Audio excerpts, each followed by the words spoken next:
Okay, this is grade 7, chapter 4, part 2, fractions, decimals, and percents continued. So,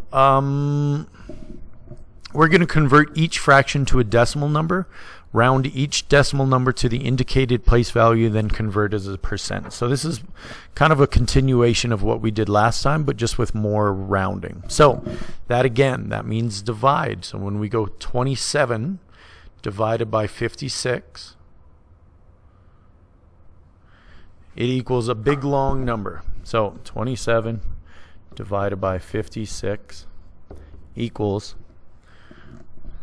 0.4821428 blah blah blah blah blah. So when we take this and we have to round this, it says to the tenths. So we know that tenths is this spot right here, tenths, hundreds, thousands, etc., etc. So to round this, we use this number right here, and 0 to 4 rounds down, 5 to 9 rounds up. So we have an 8 right there, which means that this number equals 0.5, there you go, 0.5. rounded to the nearest eighths. 125 divided by 396 equals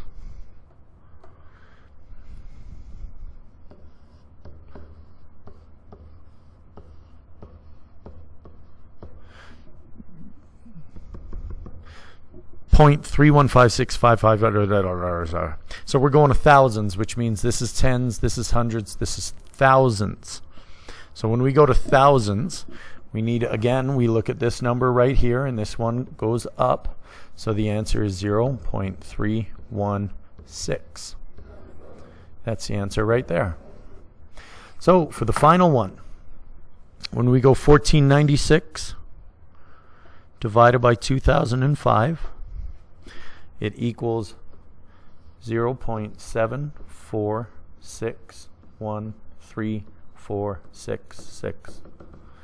When we need to do the hundredths spot, again, this is tenths, this is hundredths, so we're going right here. So we use this one right here.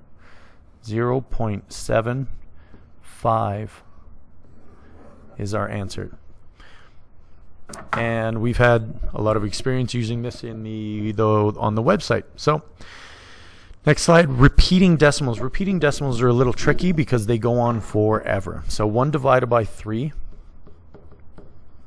equals, we'll put this down here, 0.333333 forever.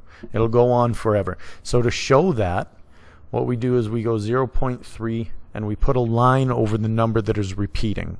So 0.3 is repeating, so we put that number over the line. 5 divided by 9 equals 0.5 repeating, which is 0.5 repeating. So to show that, we just put that line. Again, when you have this number right here, when you have anything divided by 9, that top number is the one that's going to be repeating. So if we have 4 over 9, it's going to equal 0.4 repeating. If we have 2 over 9, it's going to be 2 repeating, etc., etc., etc. So this number here, if you've put this together, equals 3 over 9. It's an equivalent fraction. So that's why it's 3 repeating.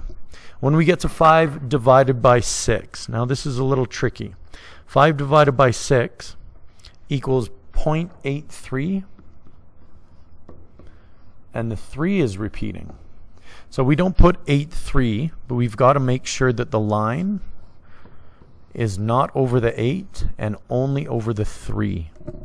So we have 0.83 repeating because the 3 is the only thing that repeats. If it was a different number, say whatever, 0.757575, we could then put 0.75 because the 75 is repeating. We could repeat that, but only the 3 is repeating up here, so we're only going to put the 3 there.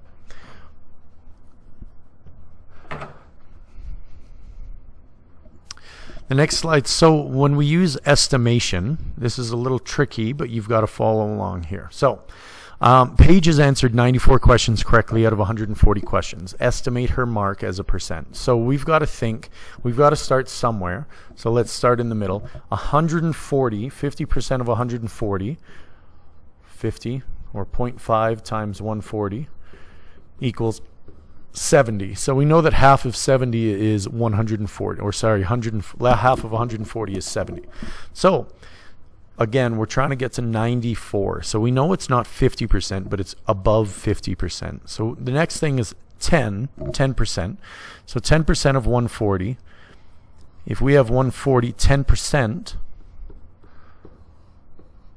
or 0.1, if we're not, because we wouldn't use a percent, right? Times 0.1, all we're going to do is move this decimal right here. And if you don't understand that, please come see me in class. But we can show you on a calculator that 0.1 is, you just move the, anyways. So it's 14 right there. 14 of 140 is 10%. So we know that 10% is 14. So 70 plus 14 equals 84. So we know that 84 is not 94, so it's too low. It's much too low right here. It's too low. So if we go 50% plus 10% plus 10%, that's 50% plus 10% plus 10% equals 98. So we know it's a little too high, but it's probably closer to, because 74 is, 94, sorry, is 4 away from here, and 10 away from here.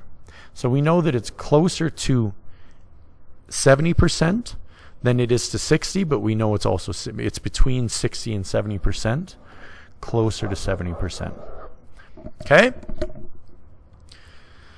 The final, change a terminating decimal. So a terminating decimal is one that does not repeat. So a terminating decimal numbers to fractions. When we have 2 decimals here, that's 100th. We call that the 100th space. The 5 is in the 100th spot right there. So when we take the 75, we just put it over 100. When we have 652, this is in the 1000th spot. So 652, and we're going to put a 1 with however many spots are in the decimal, and that's the zeros. So 3 zeros, there are 3 decimal spots right here, so we need 3 zeros right here. 2 decimal spots up here, 2 zeros right here. Okay? I hope you guys understand how to change a decimal into a fraction now.